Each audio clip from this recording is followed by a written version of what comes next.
So my name is Chuck Black. I'm the National Voter Friendly Campus Director.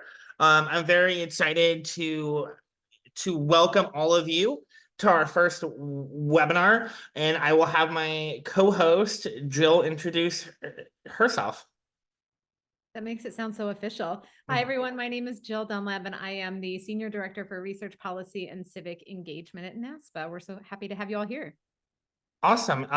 Next slide, Amber, to the agenda.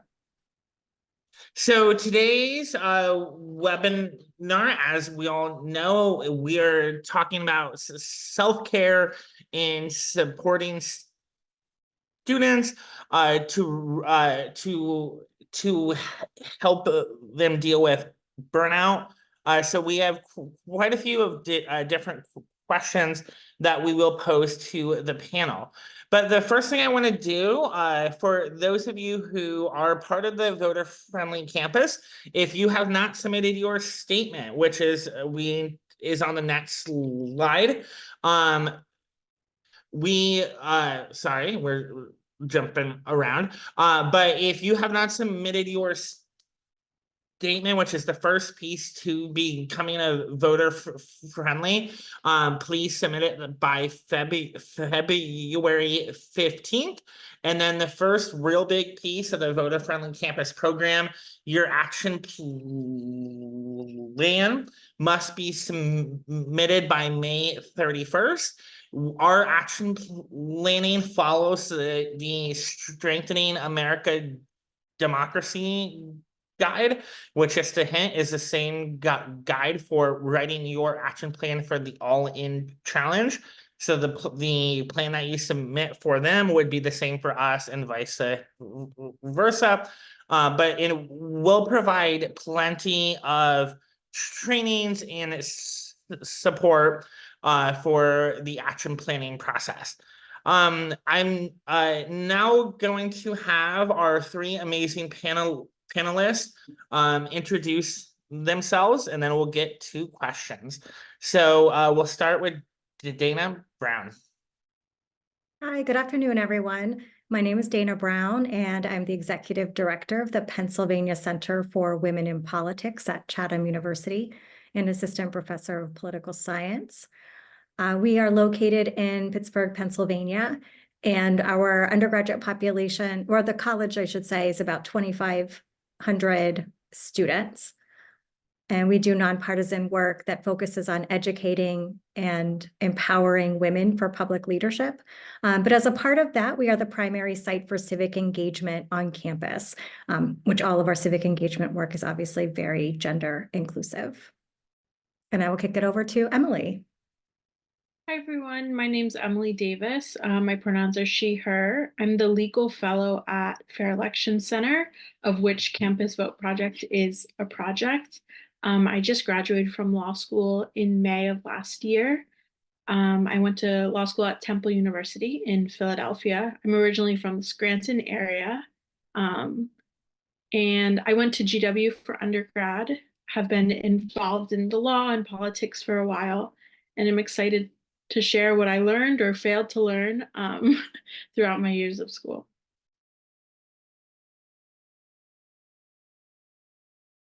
All right, then I can close it out. My name is Roy Thorson. I am a graduate student at the University of Wisconsin Stevens Point, studying for my MBA in Applied Leadership and Decision Making. I also serve as the Wisconsin representative and chair of the Student Advisory Board for Campus Vote Project. So in that capacity, I'm helping lead students across the nation to make a difference in their campus, states, affinity groups, and beyond. I'm super excited here to talk about kind of how I've grown in this role and various roles with Campus Vote Project, and hoping to help all of you out as you help students' voices be heard. We're very excited to welcome such a great panel. So again, this panel is called Emphasizing Student Involvement while avoiding student burnout. We know that there's still a lot of burnout from COVID. There's still a lot of personal Linda, so as we really start 2024, we just wanted to take a step back and talk about self-care. How can we provide support to our students, and just really have a very serious and very enlightening conversation. We prepared a series of questions for this panel. And then we'll ask all of our then we will take questions from the chat as well. So I'll kick it to the first question. And we'd like all of you to respond, and we'll start with Dana. What are some of your own self-care practices? Great question. And again, thanks so much for inviting me to participate in this discussion. I just want to say thank you so much to Chuck and the team. So I had to write down a few of them because I wanted to be cognizant of what I'm actually doing. And one is actually setting boundaries. And boundaries is a really important one for me, both personally and professionally, meaning, knowing when to say no to things and knowing when to say yes, right? Many of us are in roles where there are a number of weeknights or weekend programs that we're either asked to attend or participate in. And so for me, it really does help me take care of myself and my family when I start to better understand what those boundaries are. And again, there's lots of reasons to say yes, right? So I don't mean to emphasize the no. So just learning when to say yes and no.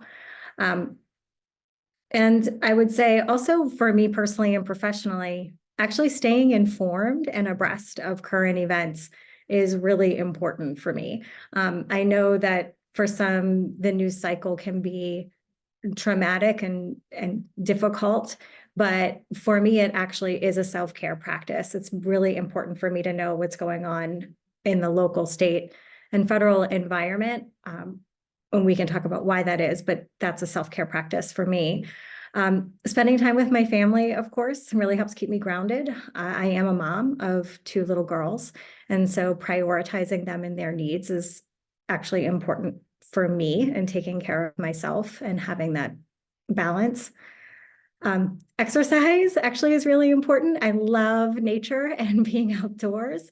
And so spending time in the outdoor world, whether it's hiking, walking, that's really important.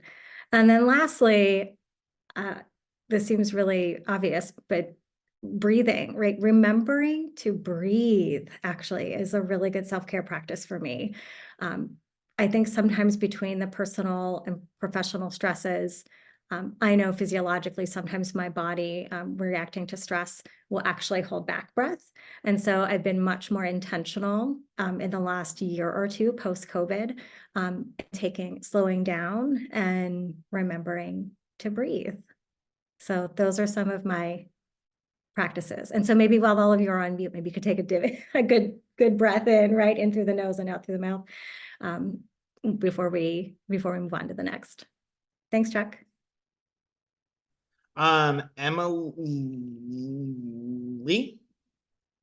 Yeah. I think I'm still figuring it out, but some things I've tried to adopt in my life is getting enough sleep. I was notorious in college and in law school for, burning the candle at both ends. And now that I'm out of that kind of more intense academic environment and I can prioritize sleep, it's changed everything for me. And I wish I could tell my younger self, shut the computer, you'll finish it in the morning. And if you don't, it's okay. So trying to implement that. I also work remotely now.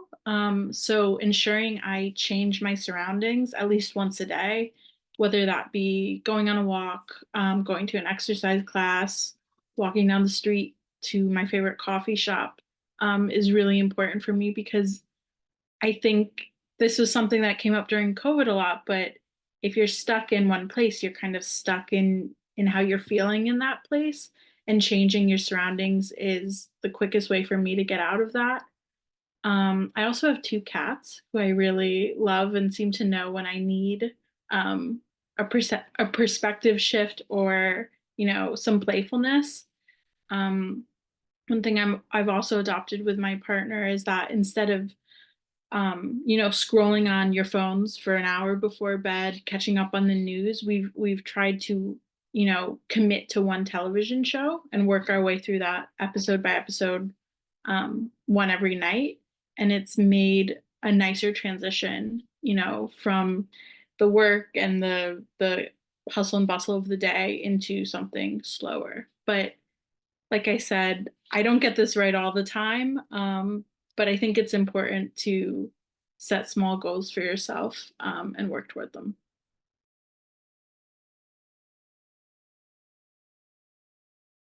Perfect. And then we'll just keep on going. Roy. Yeah, so I think I first want to echo some of those sentiments. I really like the idea of getting outside. I think outside and being in nature, whether it's exercise or just, being outside on your front porch, and as simple as that, is really great. I wish I could say I practice that more myself, but I live in Wisconsin where it's freezing, so that's unfortunate. But just trying to get outside when I can.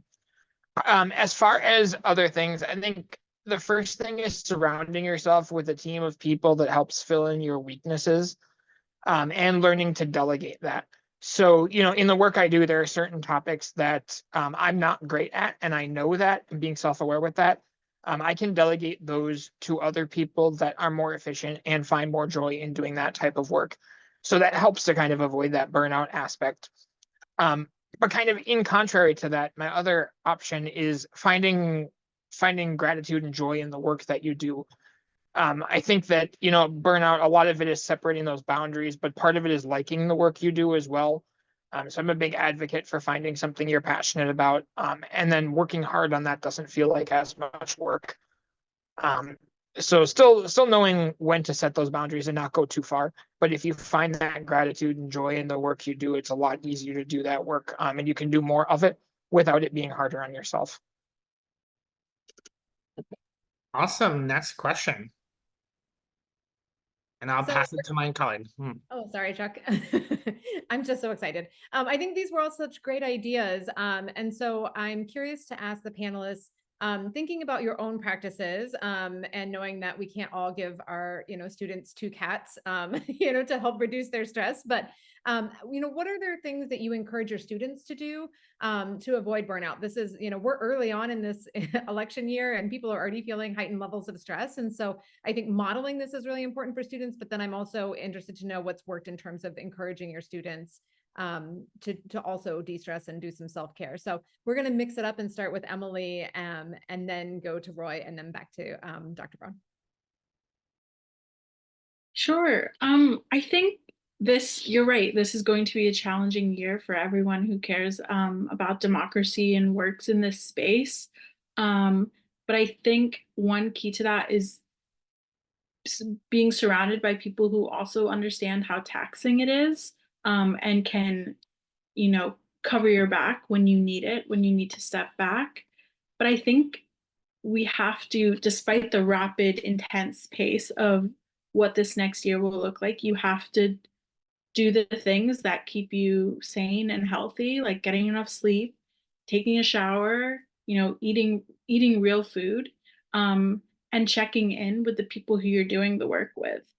Because if you can't recognize burnout in yourself, having people around you who can see if you're pushing yourself too hard, and encouraging a step back.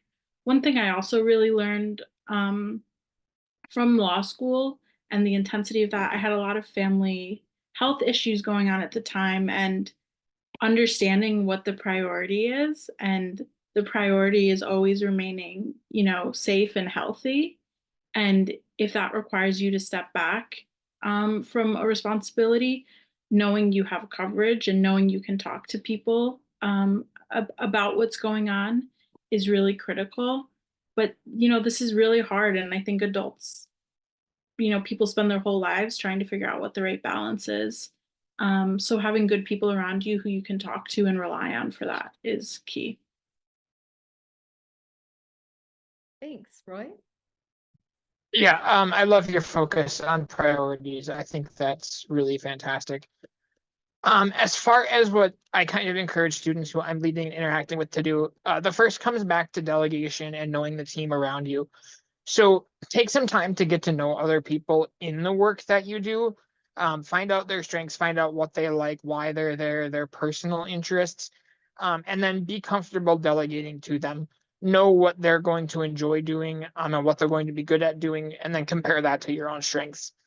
Just really focusing on that team aspect, I think, is really crucial. And then the second aspect as a student is try to tie your interests to your coursework. So the academic rigor that Emily, you kind of had talked about starts to diminish a little bit if you can tie some of the work you're doing to your coursework. So if you have the option to do an internship and count that for credit as a student, or if you can, draw in your classes or what you're learning in your classes to this work, it helps to create a holistic approach to your education, and it helps you to learn from experience. So from a selfish point of view, you have to spend less time and less hours per day and can focus on yourself a bit more. And from an education aspect, you're learning in the real world and you're having experiences that are going to come back in the future that you can learn from and replicate when you do enter the workplace. So if there are opportunities for that on your campus or in your program, take that up, do an internship, do a fellowship as a part of your education, and really apply those concepts in the real world.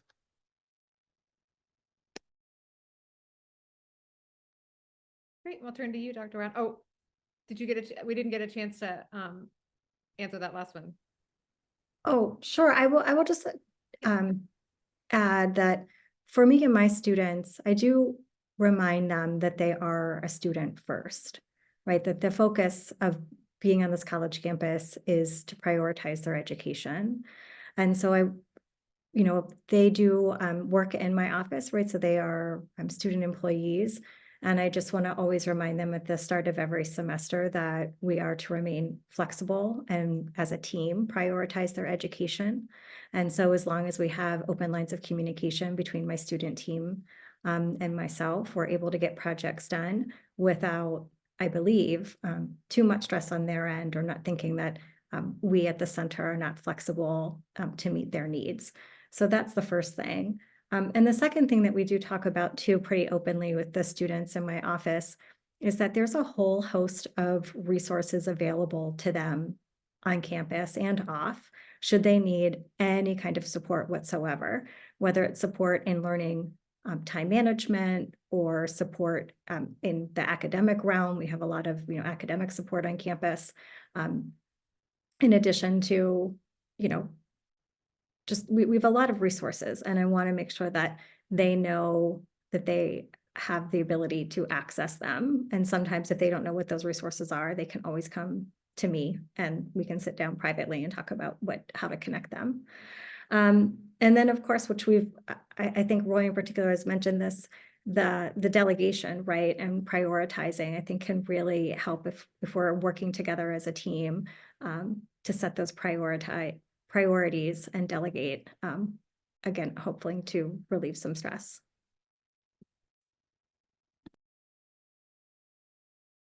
Awesome. So we'll move on to the next question.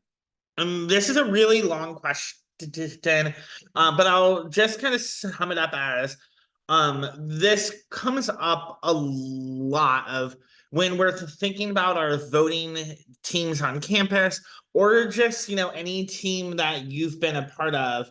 How can you make sure that you spread things out so that just one person isn't in charge of everything? I will also add, we know for a lot of campuses, the person who holds the voting piece, that often is not part of their job, or it'll be like 5% of their job or 10%. Or there's just a lot of people who they've chosen to be a part of the voting work on their campus because it's something they care about. So really, how can we make sure one person isn't being stuck being in charge of everything, and people can tap out and take a break if they really if that's a space that person wants? I'll start with Roy, and then Emily, and then Dana. Yeah, awesome. So I have a lot to say about this one. This is a really great question. And I think it starts off with having open lines of communication regarding these different times. Um, I often start my semesters when I'm leading meetings by acknowledging that work will not always be equal between people in terms of time commitment. And unfortunately, that's the reality of work at times, is there are busy times and there are slow times. So I start by acknowledging that with my team members and saying that, at one point, one person may be busier, but in the aggregate, when you look over the long term, the goal is to make it equal among everyone. And these busying times can change based on people's responsibilities. So encouraging people to come to me and telling me when they're really busy and they can't handle a higher workload, or when they have a bit of free time and can handle a bit more work, is really great. So this communication allows me to effectively delegate to others and others to have responsibilities that mesh well with their education or their personal life at any given time. So ultimately, communication, I think, is number one with this.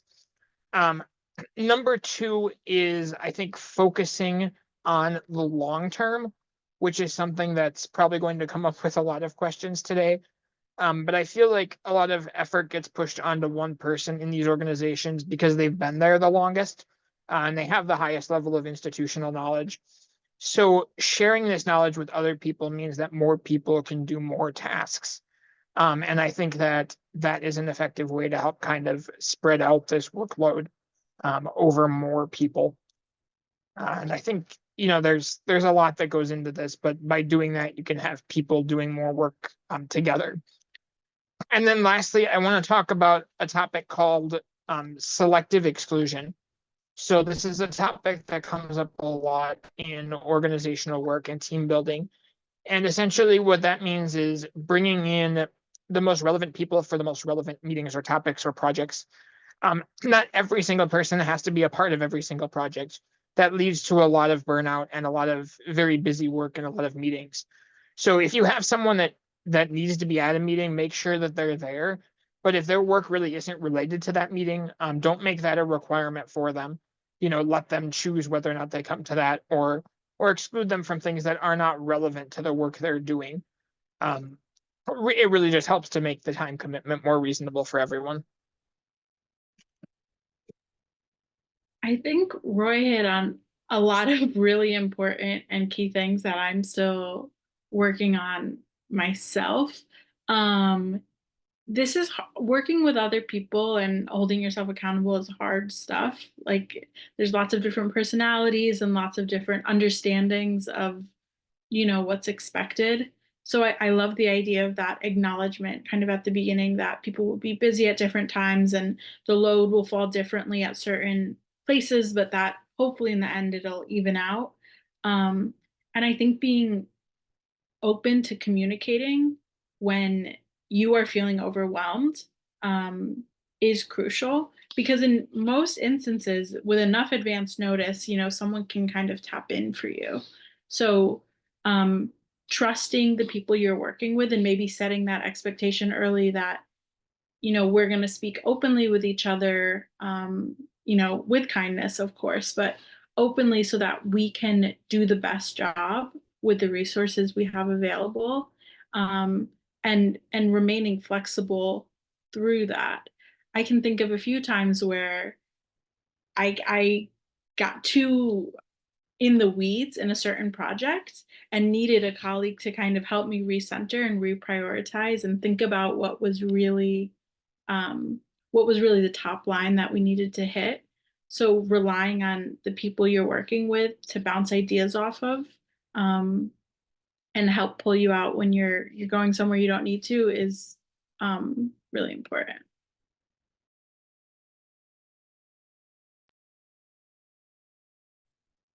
Emily and Roy are great. I don't even have too much more to add. I like this. I like that and cleanup. And that for me to answer this question, I mean, most of the teams that we assemble around voting and democracy are pretty diverse and eclectic. And so each person, right, and role has a pretty unique part to play. And so by doing it that way, right, we have our marketing communications folks, we have the outreach arm that's sort of doing the work on the quad with students, for example, or so like folks, you're trying to like basically match people's passion and skill set with the tasks and the projects that need to be accomplished for the overall goal, right?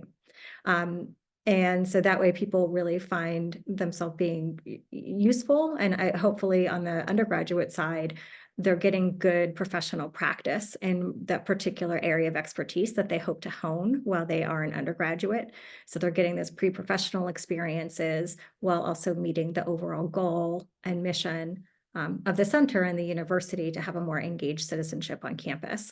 And so that's kind of how we delegate it, right? We think about who the players are, what their greatest skill set is, and try to match that with the project and or task. So I think we do it pretty well here at Chatham, and I know that the students really enjoy the responsibilities and again practicing their soon to be craft right before they graduate. Awesome. Thank you all so much. Our next question is directly for Emily and Roy. So Emily, we're interested in having you talk maybe a little bit about how you manage your various extracurricular activities while also doing a law school schedule, which I can't even imagine. And then after that, opening it up to Roy to talk about how you manage your various extracurricular activities while also balancing a graduate program. And even just saying those questions makes me tired. So I'm interested to hear what your thoughts are. Sure. It's really hard. I'm not going to lie. Law school is very intense in a way that a lot of times you're not prepared for. And as I mentioned, I had some family health issues that were happening alongside that. Not to mention, I started law school in fall of 2020. So I did a whole year of Zoom law school. So my experience may be different from others, but like I said, it became very clear to me very quickly what my priority was, and it was getting through the semester and staying safe and healthy. So I ended up being a little more selective about what I was involved with than I might have been otherwise. Committing to only one legal clinic during the semester instead of doing a few different things that would have stretched me a little thin. And I think that was the best decision for me because I would have not been able to contribute fully if I had done 3 or 4 things. So figuring out what most excites you of the options that are available, because there are so many options, for things to engage with, and going all in on 1 or 2, maybe 3. I did undergrad a little bit differently, and I was involved in a bunch of different things, and wanted to try something different for law school. So I would encourage people to, try to figure out what the right number is for them, the right way to balance their commitments, because it's really going to be individual. But for me, I had to prioritize, and that's how life is. A lot of the time you can't do everything you want to do, but trying to match, as I think another panelist said, but your passion with the opportunities before you can help clarify things.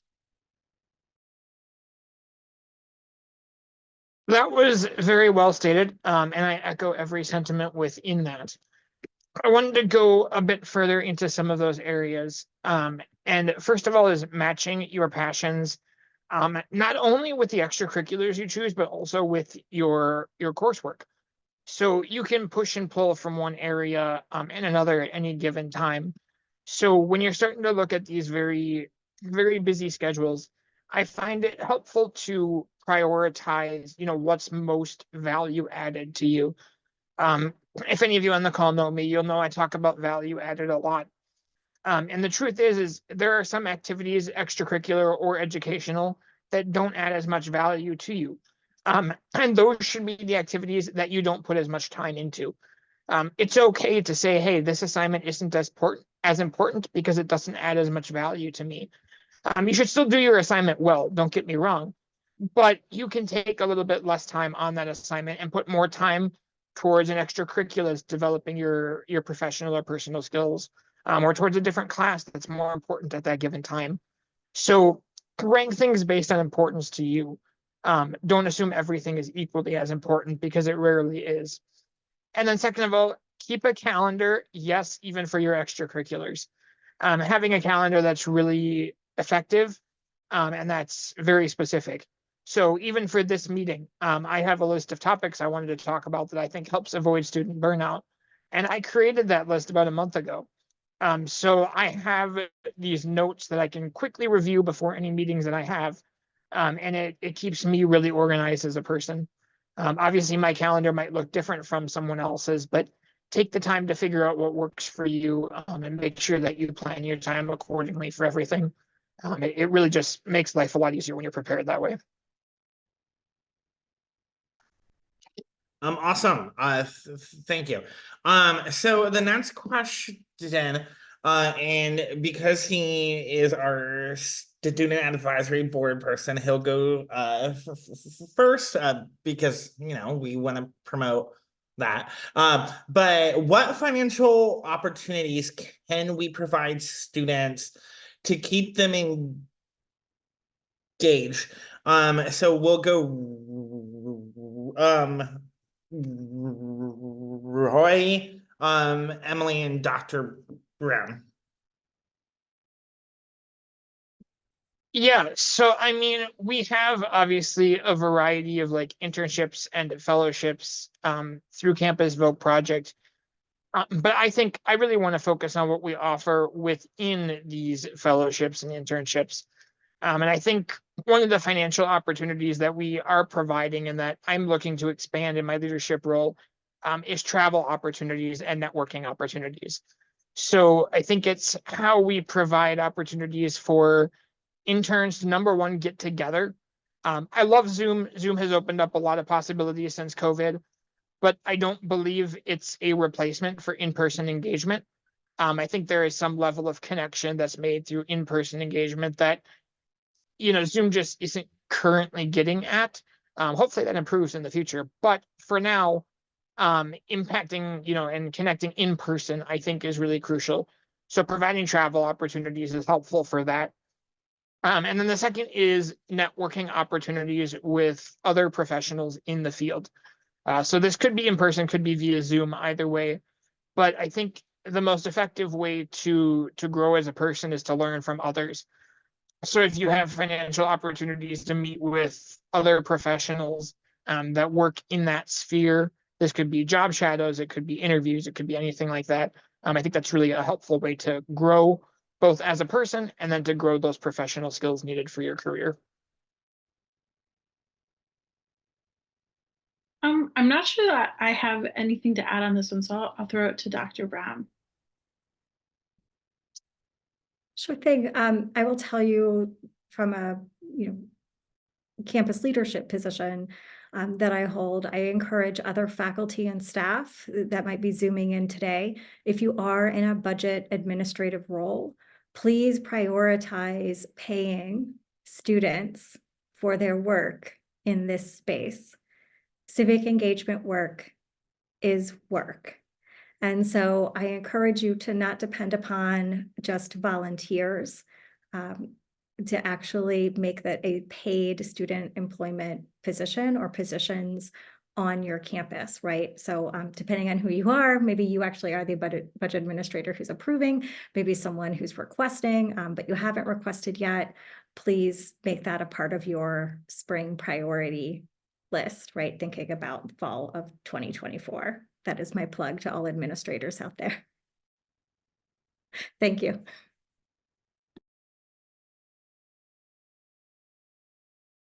Great. So we also want to transition to talking about a succession plan, which I think is also something that can help relieve some stress. And so Dana and Roy, do each of your campuses have a succession plan in place for faculty and staff leaders in your student voting work? And if so, can you tell us about that plan and how you would follow that if someone needed to take just even a short leave?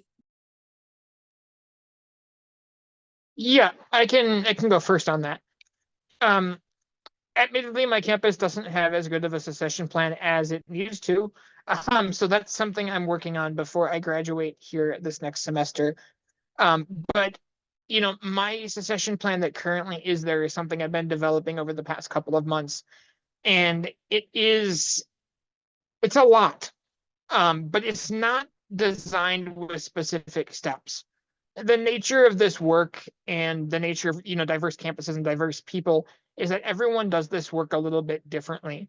So rather than focusing on very specific steps that are taken, I'm kind of looking at it more broadly, and focusing on providing people the knowledge and the resources they need to be successful. So my succession plan is actually, I just finished writing it, and it's 17 pages, which was very alarming. It needs to be shorter than that because no one's going to read 17 pages. But it has contacts around campus and within the student voting workspace. It then has resources that we've previously used as a student organization on my campus, to kind of talk about our past efforts, and some stuff that can be reused, like voter registration flyers and things like that.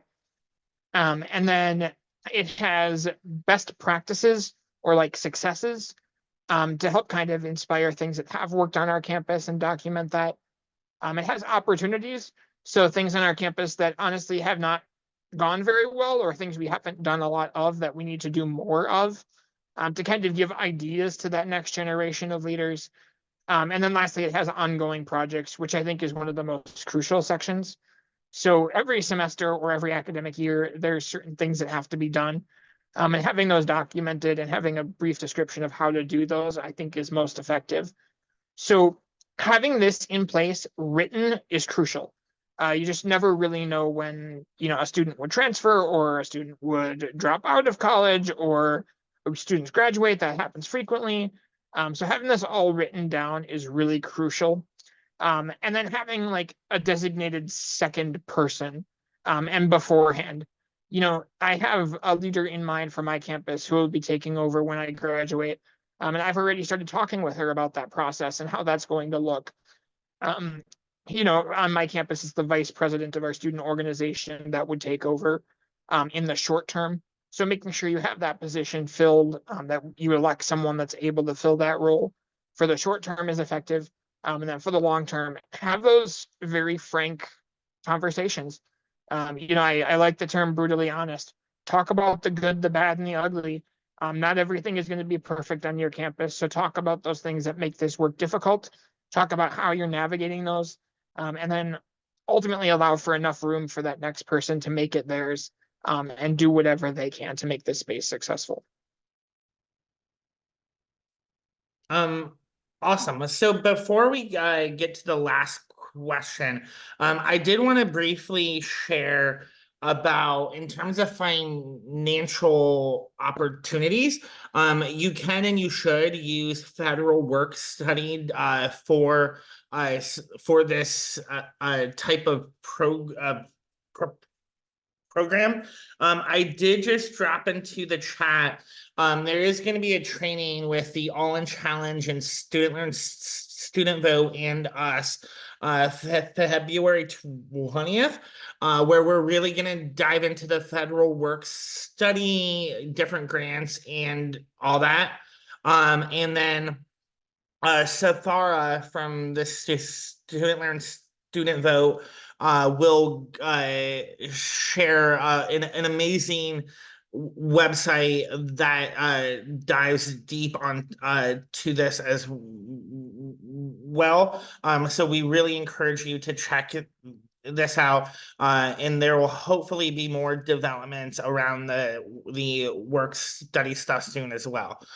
So the last question that we have prepared, and I'm going to ask that we keep this to 60 seconds because then we want to take questions from the audience. In a 60-second spiel, what advice would you give to students who are feeling overwhelmed? And we'll go Emily, Roy, and Dr. Brown. Okay, trying to condense. You are not alone. Reach out if you need help. And be kind to yourself and to others. It's never an unsolvable problem. So again, reach out if you need the help.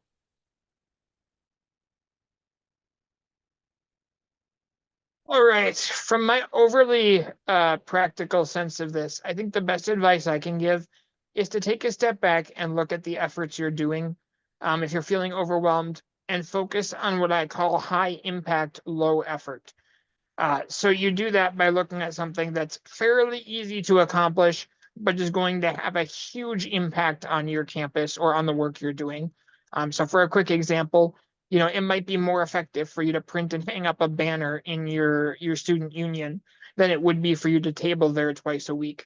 It's lower impact, you're reaching it's higher impact, excuse me, lower effort. You're reaching more people with less work.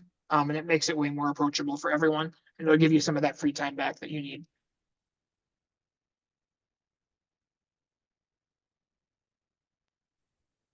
I just want to echo what Emily first stated, is that we all feel overwhelmed at times. It's a very common feeling. And so to know that you are not alone, we all feel this way at times. And of course, to take advantage of some of the resources that are surrounding you. If you're sitting on a college campus now, I can assert to you that there are many faculty, staff, friends, peers that care deeply about you. And so never hesitate at all to reach out to any of those resources, whether they're academic, if you're feeling academically overwhelmed, or you want to seek mental health services, that there's a whole team out there on your college campus just waiting to be tapped to support you. Wonderful. So I'm going to pass it to my colleague, Kristen. And at this time, if people have questions that they would like to put into the chat, Kristen will moderate the next section. So feel free to ask questions.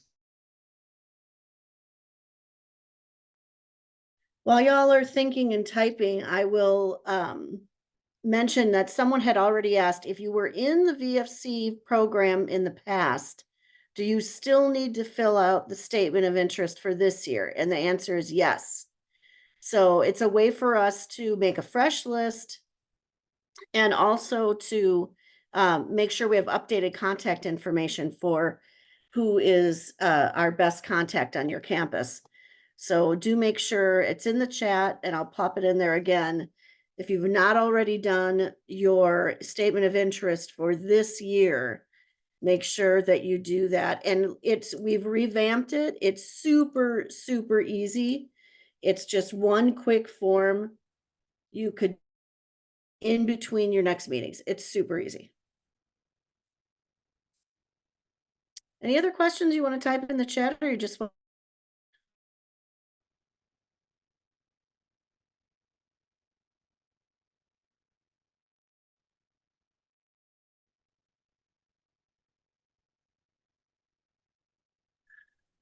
Well, if there's no question, Kristen, do you want to answer? No. Okay. Is the voter-friendly campus required for those who are involved with the campus vote project paid fellowship? Good question. It is not required, but gee, it's awfully nice. Because you're going to do all this work with us, you might as well get the voter-friendly campus badge out of it, right? So anyone who works with the campus vote project is going to get the wonderful support that our state coordinators send and that our fellows provide. The fellows will be trained by our national curriculum staff. All that is the same. And if you're going to do all of that work, you might as well sign up for Voter Friendly Campus and get a badge and get some recognition for it. It also helps, Voter Friendly Campus helps you organize your work.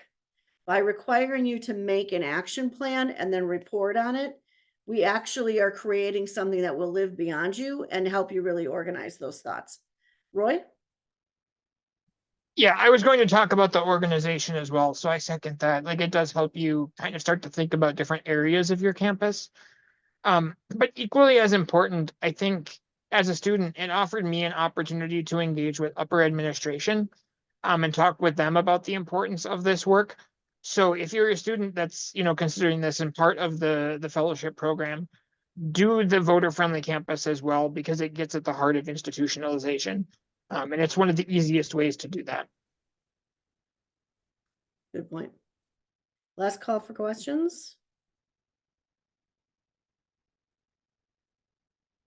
All right, panelists. Actually, there was a question that was direct message to me. Sorry. And it's now in the chat. I see it now. What are good ways to be civically engaged if you can't vote? I will, and let's ask our panelists to jump in on those, but I just want to point out that having the ability to vote is not one of the requirements to be a democracy fellow. So if you have folks on your campus who want to help with this work, who can't vote, that's okay with us. But who wants to jump in on that one, panelists? I'm happy to jump in because we do have some students on campus that are not eligible to vote for various reasons, but that does not necessarily preclude them from participating in other processes. Some actually do volunteer to help register other voters, even if they themselves cannot vote. Some are still eligible, right? They can still host debate watch parties. They can still make announcements in class. They can still maybe volunteer on a political campaign. They can still do campus organizing work, right? So there's actually a lot to do in the space of democracy, from consciousness raising to actual door knocking to registering voters, even if they themselves cannot cast a ballot. So those are just like a couple of things off the top of my head, but even social media, I know we have a lot of students who are interested in social media campaigns, and so we welcome their support. And so maybe if you're inclined, maybe you can work in a civic engagement space that focuses on, a social media campaign. So that there's so much that they can do. I'll let the others jump in, but that's the beginning of my list. I agree with all of that for sure. You can definitely still help with the effort of students' voices being heard. Another thing that comes to mind for me as a student is being involved with efforts on campus and with student government. You can vote for student government. You maybe can even be a representative to student government, depending, of course, on your campus rules. But there are a lot of efforts campus-wide that are happening no matter where you are. So get involved with someone from student government, figure out what's going on, and find something you're passionate about. I think it's really crucial to remember that civic engagement extends beyond voting for the US government. You can, vote for your student government and be a part of it that way. Good point. Yeah, I would briefly echo things my co-panelists have said. I was definitely involved in political campaigns before, the age of 18, and learning how to phone bank and learning how to talk to people and canvassing has really informed all the work I've done since then. So there's really a lot of opportunity to develop skills that you'll use around causes that you care about. That will especially be the case this year. But also, I'd say, as someone who does some policy work, a way students under the voting age that can make an impact is engaging with local government or state government.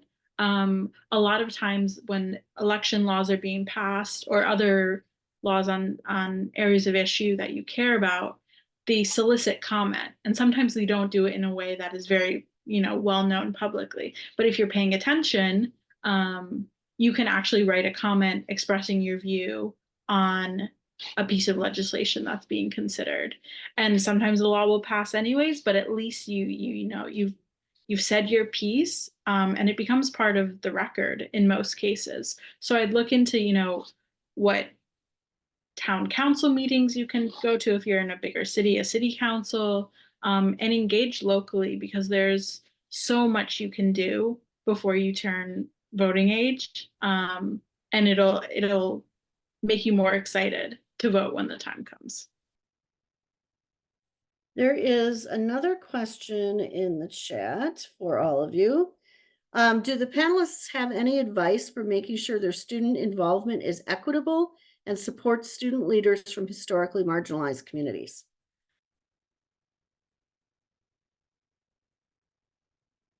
Yeah, I can go first on that one. I think for me, it's kind of multi-tiered. So the first and easiest aspect is consider this when you're considering future efforts that you're going to be doing on campus.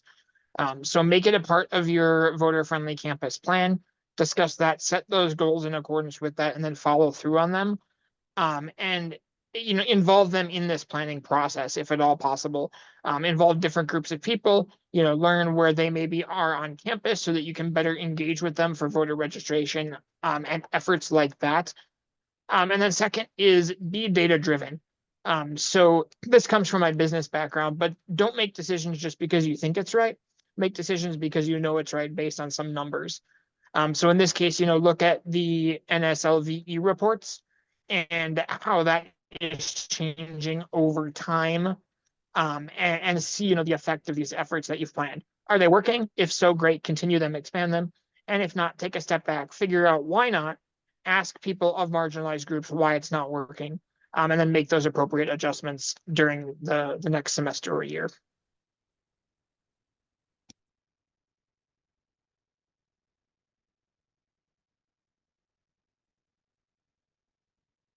I would just add into that certainly the NSLVE data is important to identify different communities in terms of and how they've been activated in actual voting. But I think about this question a little bit more broadly in terms of sort of civic engagement at large. And so I will say we are intentional at the Center for Women in Politics in centering women of color in our work.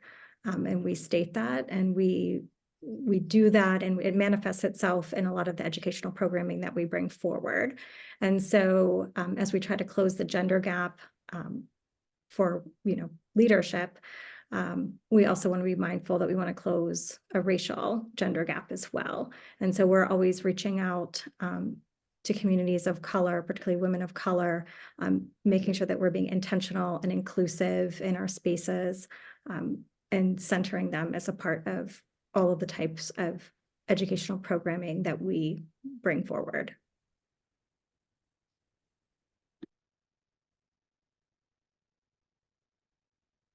Anything Yeah, else? I would Emily, go ahead. briefly add, of course, for the people who are hiring students or working with students, offering financial incentives can really help with equity issues.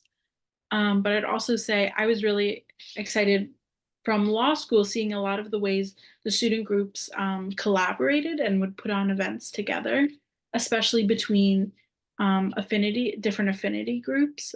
So thinking about how you can collaborate with different organizations within your school to ensure that you're reaching a broad slice of the school population is really important. All right, we are getting close to the end here. There is one question about working with local political parties. I know that the Campus Vote Project is strictly nonpartisan. Chuck, how do you want to handle that answer?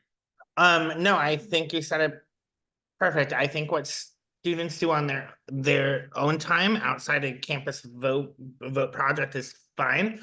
But when it comes to being on the clock for Campus Vote Project, we are strictly non-partisan. Yes. But of course, a lot of the colleges have political party groups within the college. They do their own thing. But we stick with other nonpartisan partners. All right, each of the panelists, let's give a wrap up and call to action here. And then we'll pass it back to Chuck. Why don't we start with Emily this time and then go to Dana and then to Roy. Okay. I think this is a really scary but important year to be engaged in this work. So find your place where you feel like you can contribute and go all in. This is going to be a historic year in a number of ways, and we really need everyone engaging in a way that feels right to them to make a difference. Doesn't have to be perfect, but every little bit of effort you can give will really make you feel better about the state of the world, and make you feel more engaged.